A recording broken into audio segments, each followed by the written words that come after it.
Well, today we want to deal with the problem that we hinted at last time, and that is how can we evaluate different metaphysics and epistemologies. We saw that we couldn't convict error of self-contradiction. It is true that you can't verify the rule of verifiability, but we saw that you can't use any rule to verify itself. You can't use the rules of baseball to vouch for themselves. You can't use the rules of chess to vouch for themselves. There, I take it, if you enjoy chess, that's a good reason for playing it. And if you enjoy baseball, that's a good reason for doing that. But that enjoyment has nothing to do with the rules. You just happen to like the game. Now, we'd like to have something better when we make up our minds about epistemology.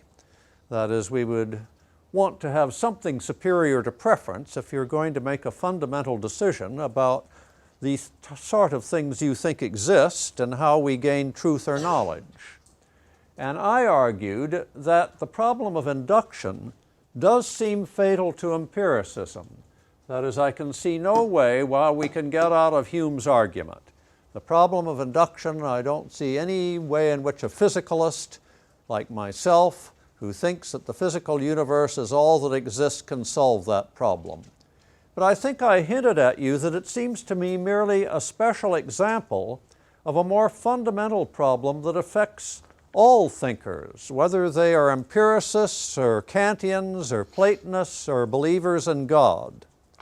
And if it is just a special case of a problem that nobody can solve, then it leaves all epistemologies on an equal footing at that point. And we would then have to ask, well, do some of these epistemologies or metaphysics commit us to additional absurdities? If they commit us to additional absurdities, and all epistemologies share a common absurdity, it seems to me a rational person will take empiricism. He'll say, well, it suffers from no unusual problem. You know, it's just a special case of what the others do. And it at least doesn't get us involved in extra absurdities as well. Now, what do I mean when I say that the problem of induction is a special case of the problem of spontaneity? Well, you remember that the essence of the problem of induction is that we can give no reason why in the next moment things shouldn't change their shape completely. Why this in the next moment, this pointer in my hand shouldn't become a snake. We cannot in the next moment predict anything. We can't say that there is a necessary link between the present and the future in terms of any event. For all we know, tomorrow the planets will start attracting one another inversely as the distance cubed rather than inversely as the distance squared. In other words, what we cannot rule out are utterly spontaneous events. Now, if you take that problem seriously, it's fatal to theology. If the universe we live in could pop into existence out of nothing, even if you believe in God, you cannot make any rational argument that the universe is God's handiwork. As Aquinas points out, for God to be omnipotent, He merely need be capable of creating a universe. And He does not have to have created it from all eternity. Well, how do we know that the universe we live in is His creation? If it could have popped into existence at a particular time spontaneously, it may be that we're still waiting for the universe God creates. How would we know? Was this the sort of universe that God created, or was it a spontaneous event? And perhaps the universe that God is going to create is going to happen in another 50 billion years. In other words, it throws Christian theology into chaos. The link between God as creator and ourselves is utterly severed if you take seriously the problem of spontaneous events. What about Plato? Well, you remember Plato thought that we could guarantee a link between past and future by the forms. He said, well, the forms are sort of like magnets. And I think I've used the example, you throw a lot of iron filings on a table, and they're just a jumble, aren't they? And then you send a magnetic field through them, and they line up along the lines of magnetic force, don't they? You know, all you have there is a jumble and then here's the jumble, and then you sent a field through them, and lo and behold, they have a nice orderly pattern. They line up once you put the magnetic field through them, and they have a sort of order. And Plato said, well, the forms draw the physical universe into order, and since the forms are changeless, forms like space, we will always perceive the same order endlessly into the future. But of course, there's a problem here. We now know that there is not just one form of space, is there? There's the form of Euclidean space. Remember, there has to be every form for an abstract concept. Well, there's the abstract concept of the Euclidean space that you're familiar with. But then there's the absolute form of Riemannian space. I take it that's a curved surface. Imagine the surface of a globe. Remember, on the surface of a globe, the shortest distance is not a straight line because there are no straight lines on the surface of a globe, are there? There are only great circles like the equator that connect points. And you would have to have a form for string theory, which posits either 7 or 11 or 12 dimensions, depending on the string theorist you talk to. So if in the world of forms there are a whole variety of forms of space, what guarantee do we have which form of space will start ordering the universe at a given moment? If we take the problem of spontaneity seriously, one form of space, namely Euclid or Newton's form of space, might order the universe around us at one time. Einstein's form of space, based on Riemannian geometry and a curved four-dimensional continuum, could order the universe at another time. Another concept of space borrowed from string theory with 11 or 7 dimensions could order the universe at another time. Now, of course, you can say, well, I'm just going to assume that one form orders the universe and it's going to order it eternally. But I think you can see that that's question-begging. I mean, if you're just going to make the bland assumption that there's something out there that preserves continuity between past and future, well, a physicalist can do that. We can always say, well, there are natural laws out there, and we're groping our way towards understanding those natural laws, and they're eternal and permanent, and they will guarantee continuity between past and future.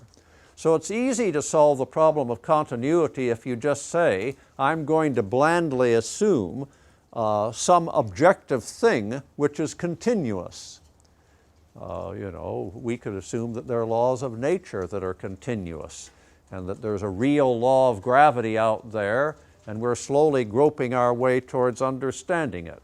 How different is that from a Platonist saying, well, laid up in heaven, there's a real form of space, and while there are a multiple number of forms of space up there, I just somehow know which one is permanent and is molding the universe permanently. So just as the Christian is thrown into confusion in terms of their theory of being by the problem of spontaneity, so is the Platonist. Kant, you may remember, was a thinker who thought that the universe around us was ordered by the spectacles we have on. Didn't I use the example of a 3D film? Did I use that example? Yes. And you remember you go in the theater, and with the spectacles off, it's just a flat screen with 2 dimensions and wavy lines. And then you put the spectacles on, and lo and behold, it's 3-dimensional and sharply in focus. And Kant said, well, I can solve the problem of induction. We always see the universe through our perceptual apparatus, through our spectacles. And those spectacles will hold good in the future as well in the past. But how do we know that? I mean, why shouldn't our spectacles spontaneously tomorrow change into 5-dimensional spectacles or 0-dimensional spectacles? If you just assume the spectacles are continuous, of course you've solved the problem. But that's question-begging again. So for Kant, we would call it, in theology, the problem of spontaneity is the problem of creation. In Plato, it's the problem of shifting forms. In Kant, it's the problem of the impermanent spectacles. And for a physicalist, it's the problem of induction. But no school of philosophy or no epistemology can solve the problem of spontaneity.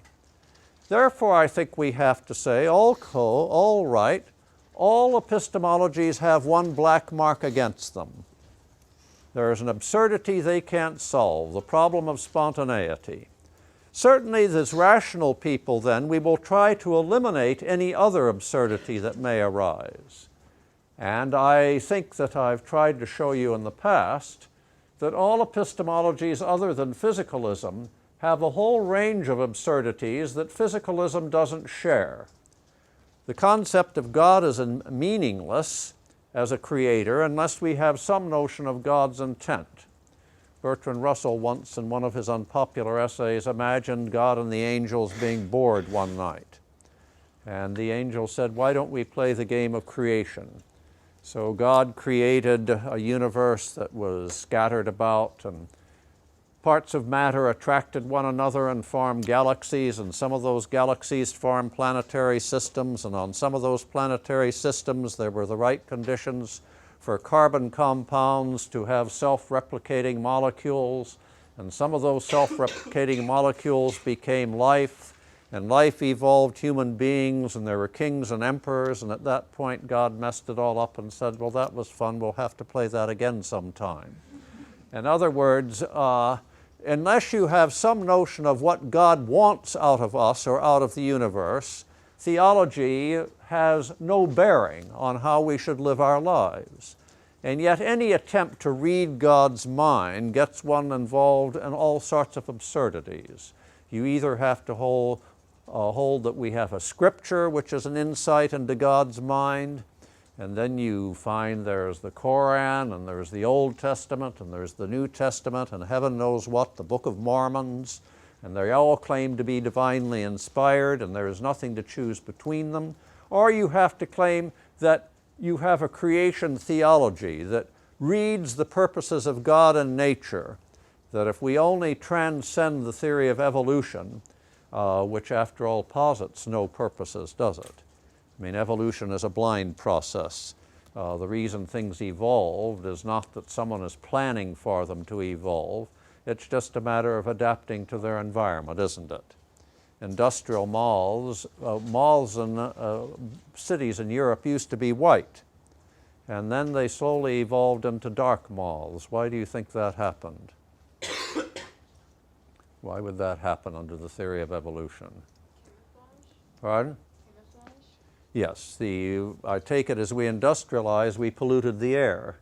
And the air, rather than being clear, became smoky. And now if a moth wanted to blend into its background, if it was white, it was clearly visible. So all the white moths were eaten, weren't they, and didn't reproduce, while those that happened to be a bit dusky had a survival advantage. So eventually you get a moth whose color matches the polluted air. Well, this seems to most of us a much more satisfactory explanation than that God changed his mind about what color he wanted moths to be. You can, of course, posit that, but it doesn't seem to be an explanation. And I think another example I gave you when we looked at Aquinas was the shellfish, didn't we? You remember the shellfish that got to look more and more like a samurai warrior. Well, it gets into an absurdity. Why is God supposed to have wanted shellfish to look increasingly like samurai warriors? It's much easier to posit that Japanese fishermen always were superstitious enough to throw those back in, right? So they reproduced. So theology has not only the problem of creation that it can't solve, but it has all sorts of other problems as well, particularly the problem of God's intent.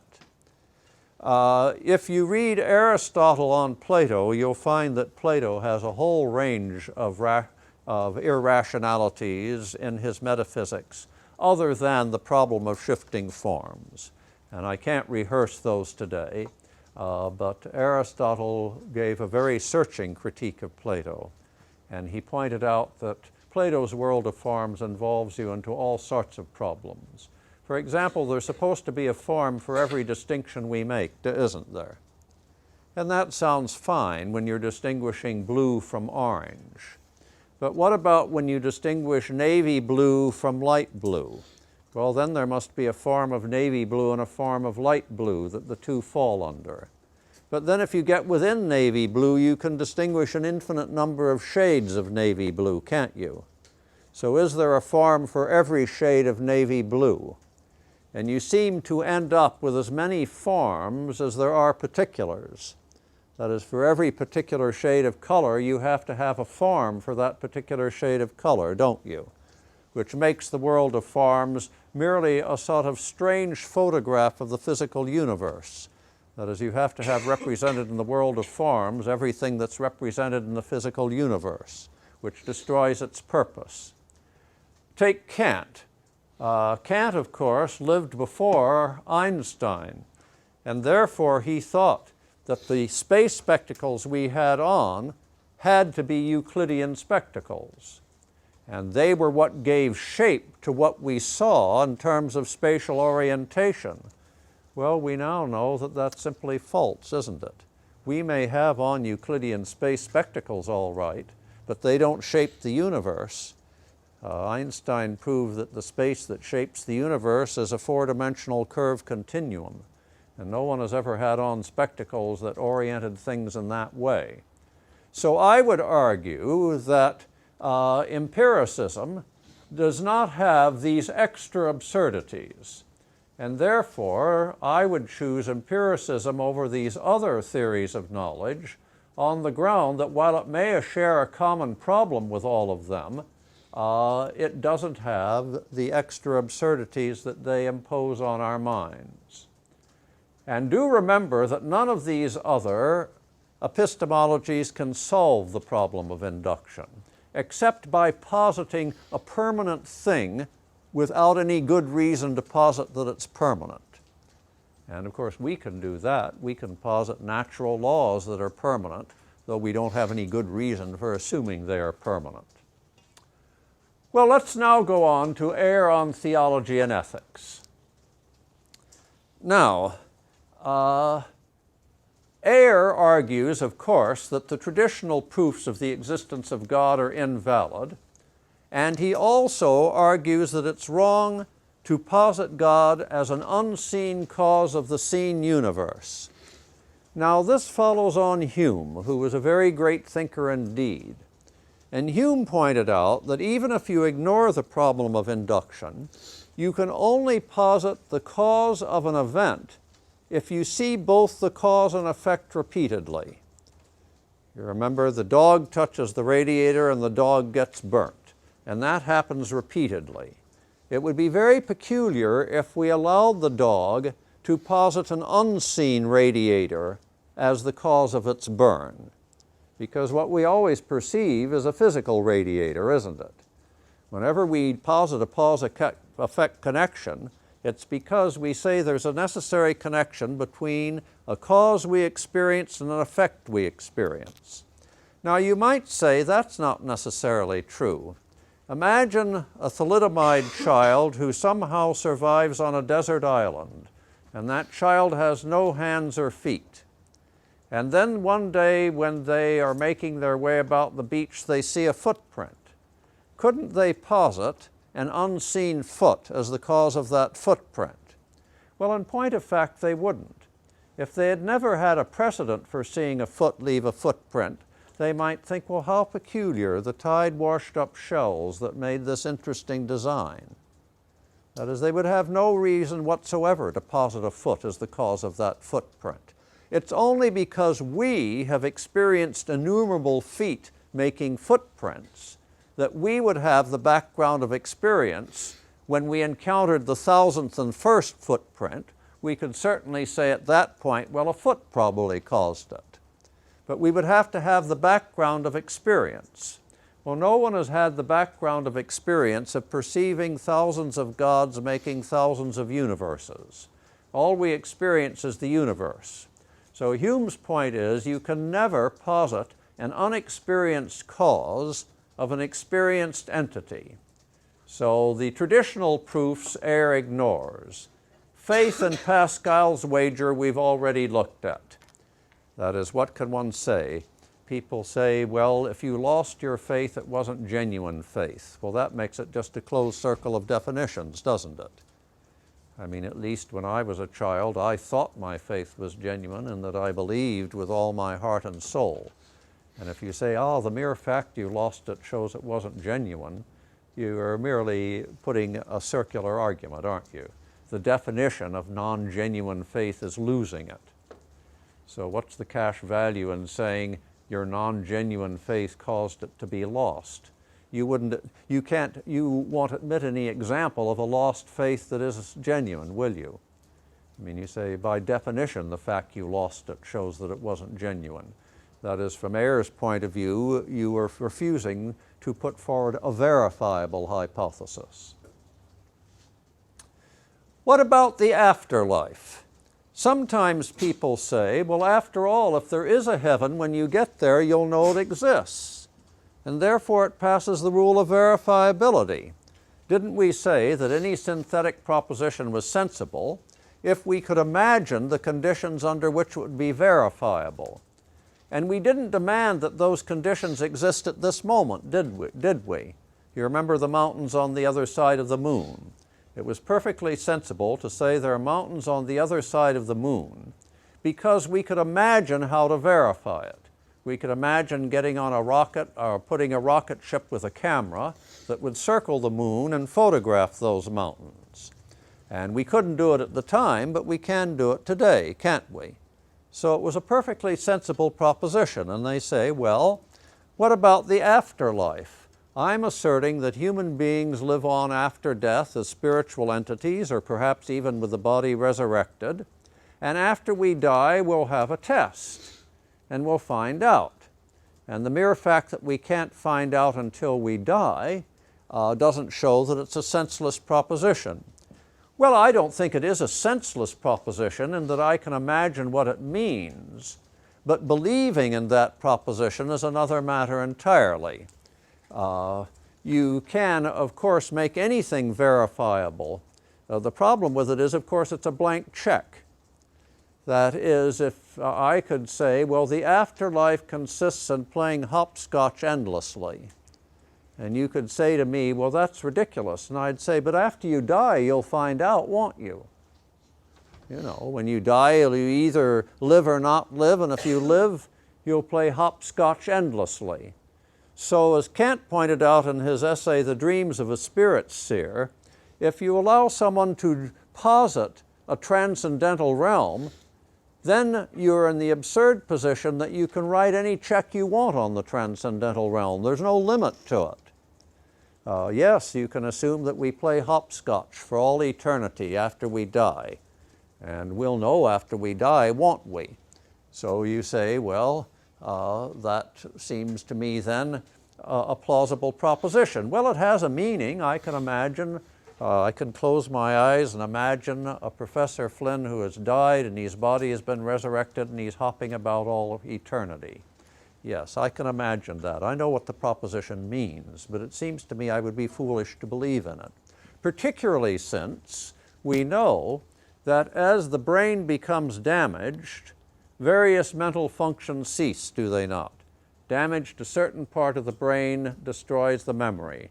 Damage to the prefrontal lobes means you have difficulty with abstract thought.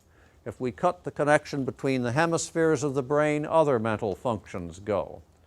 Now, since destroying parts of the brain eliminates mental functions one by one, it appears plausible to say that if your entire brain rots away, you have no mental life at all.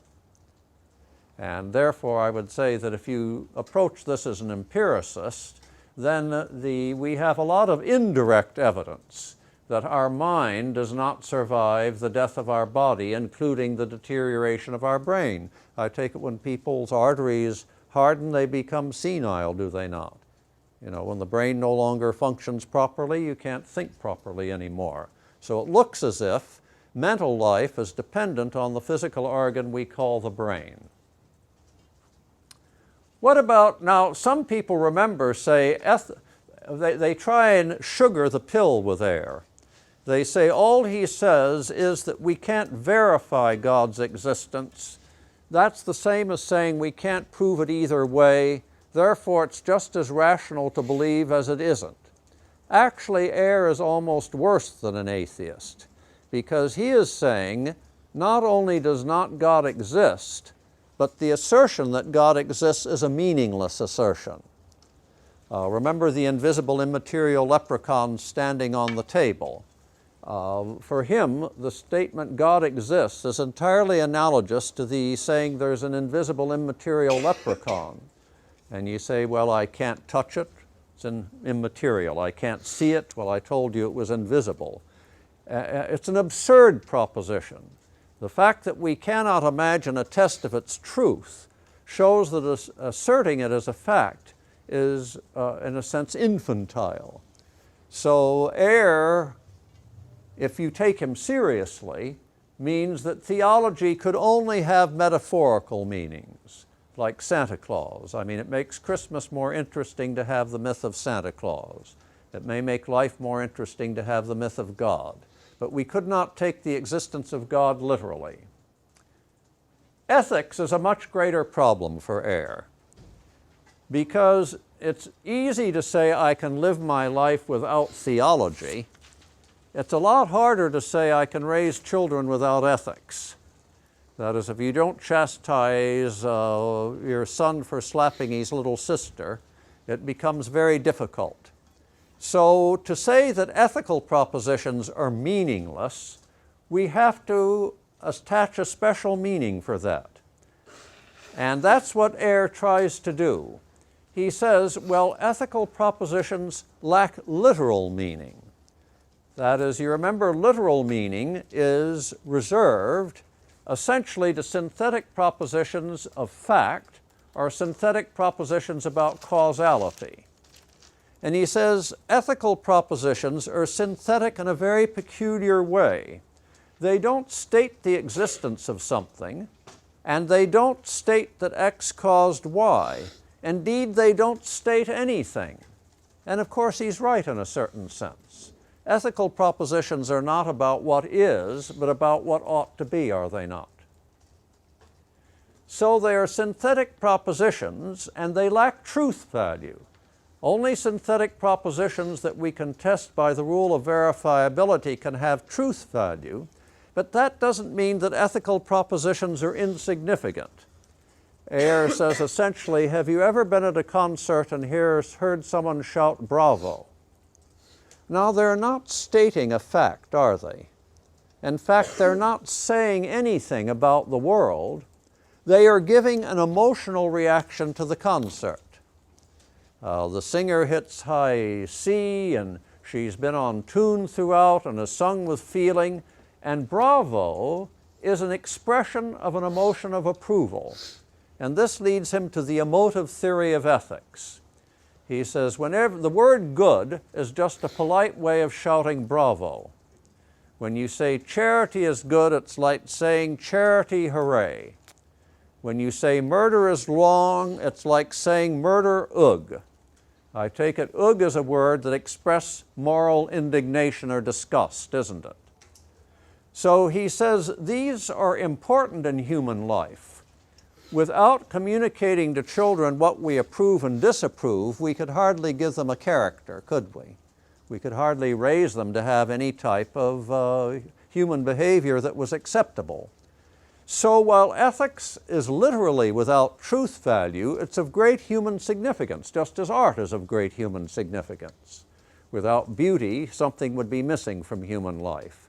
Without ethics, our ability to live with one another would be missing from human life. So ethics has a very important function, but it has no truth value. He draws a distinction. He says there's a difference between saying the sun is bright. Now that's a statement of fact, a synthetic proposition you could test, couldn't you? You could have a light meter. And then there is blinking as a reaction to a bright sun. That doesn't state anything. It just is a symptom of your reaction. So when you say charity is good, you're merely using the word good to symptomize an emotion of approval. And when you say wanton killing is bad, you're essentially saying wanton killing ugh. So, properly understood, the language of ethics is an emotive language. It's a set of synthetic propositions, all right. I mean, it's not like pure mathematics, because we shout bravo and ugh depending on the person, don't we? That is, a Hitler Youth looking at the extermination of the Jews says bravo, and hopefully you all say ugh. So there's no analytic bridge between what you say and the concept of the act. So it's not an analytic proposition, it's synthetic all right, but it's a very peculiar kind of synthetic proposition without truth value but of enormous human significance. Then he goes a bit further. He says, sometimes when we use words like good, we are not just reacting to our emotional feelings, we want to influence you. That is, have you ever noticed when a few people say bravo, then a lot of other people often start to say bravo? It's contagious, isn't it? And he says, on the one hand, ethical propositions are expressions of emotion, but on the other hand, they are weak commands. A strong command would be for me to say to you, leave the room. A weak command is to say, you ought to leave the room. And translated, that means, if you were to leave the room, you would get my approval, you see. So when you say to your little child, you know, don't pull your little sister's hair, you ought not to do that, you're expressing your disgust at that cruel action, but you're also hoping to influence the child to feel disgust as well, feel guilt, feel that it ought not to do it. You see the point? So ethical propositions are sort of dual. On the one hand, they're expressions of approval or disapproval.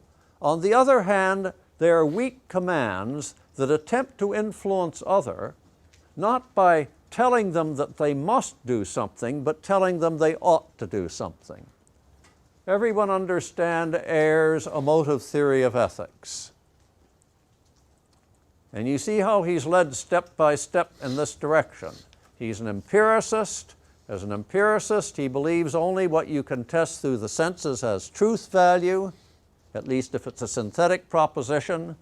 We can't test ethical propositions through the senses. There's no sense experience that will tell you that Hitler was a worse man than Schweitzer. But we don't want to say ethics is insignificant. That would leave human life in chaos. So we say that ethics has practical significance and that the function of moral language is to express approval or disapproval and try to engender similar feelings in other people. That is, to give them moral advice. Everyone understand the emotive theory of ethics? Well, what do you think of this theory? Well, let me give you a few things that I think are wrong with it. First, there's convention. You can always say that when I shout bravo at a concert, I'm refraining from saying I approve of the performance. But once you understand, if you had never been to a concert and didn't know what bravo meant, you might really be confused. But once you've been to concerts, to say bravo is effectively the same as I approve of this concert, isn't it? You know, it's just rather than using an explicit sentence, you use a word. Or you might fire off a cannon when the sun goes down, and you haven't said the sun has gone down, but everyone in the village knows that you have as good as said it, haven't you? I mean, every day you fire a cannon when the sun goes down. And that's just a way of saying to everyone, the sun has now gone down. So this attempt to say that ethical propositions are mere reactions to states of affairs seems to me an obvious oversimplification. I would say that commands also don't exhaust the meaning of ethical propositions. There is a difference between an ethical proposition and a command. A command is equivalent to a verbal shove. If I say leave the room and you will do it, well, I've exercised psychological coercion. If I throw you out of the room, I've exercised physical coercion. But commands do not make any assumptions about what is right or wrong. You can imagine issuing commands that you believed were wrong because you were in fear of your life, can you not? You know, someone might be saying, I'll kill your children unless you command people to work in concentration camps. So command, just as someone might intimidate me in behaving wrongly. You might intimidate me into behaving wrongly. I mean, the fact that I do something may be a prima facie case that I think it's right, but it doesn't logically convey that I think it's right. People are coerced into behaving in ways they think wrong all the time. They're coerced in giving commands they think wrong.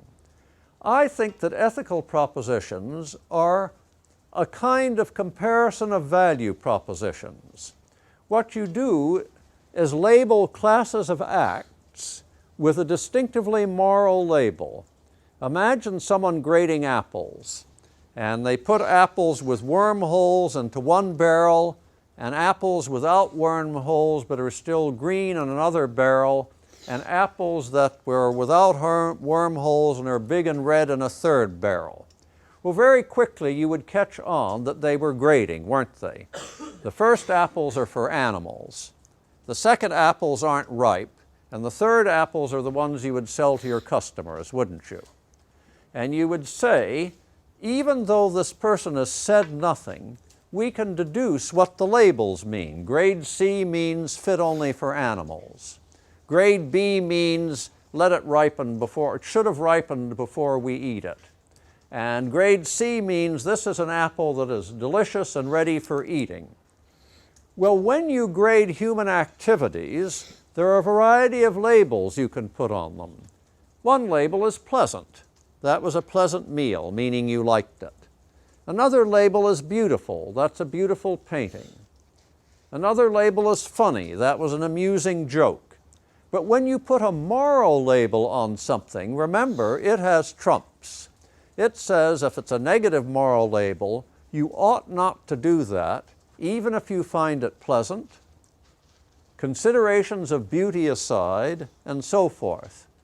You know, even though it might be pleasant to become the center of attention at a party by making fun of your friend, you ought not to do it. In other words, it says that actions have a positive or negative value that means that they take precedence over all other categories of value. Moral value is more fundamental than pleasure value or beauty value or any other thing. Now, once you realize that this is what ethical propositions really mean, then you have an avenue of moral debate. That is, for Ayer, he seems to end all moral debate. If Nietzsche and I confront one another, I look at Nietzsche and say, ugh, and he looks at me and says, ugh. That is, we both express moral disapproval, don't we? But if ethics is more complicated than that, if you have a criterion that you use to label things, then we can say, well, are you being consistent in your criterion? For example, let's imagine someone who says, I use black as my criterion of human worth, and I will label everyone worthless who is black. And then you can say, well, what if I put a pill in your food and you turned black? Does that mean you'd have to say you were worthless? You see what you mean? You can challenge him in terms of consistency. You can say, well, you know, ethics isn't just a matter of shouting hooray and bravo. Ethics is a serious business. It's labeling human actions, morally right or wrong, according to criteria we take seriously. And if we take them seriously, we ought to be logically consistent about them. Now, that would be just a hint of what we'll say next time. That is, it's easy to think after Ayer that every empiricist who rejects the notion of a truth test feels that there is no room for reason and moral debate. But I'll try to argue next time that you can be an empiricist, you can agree with Ayer that there is no truth test in ethics, but you can still find room for moral debate in which you use reason and evidence against your moral opponent.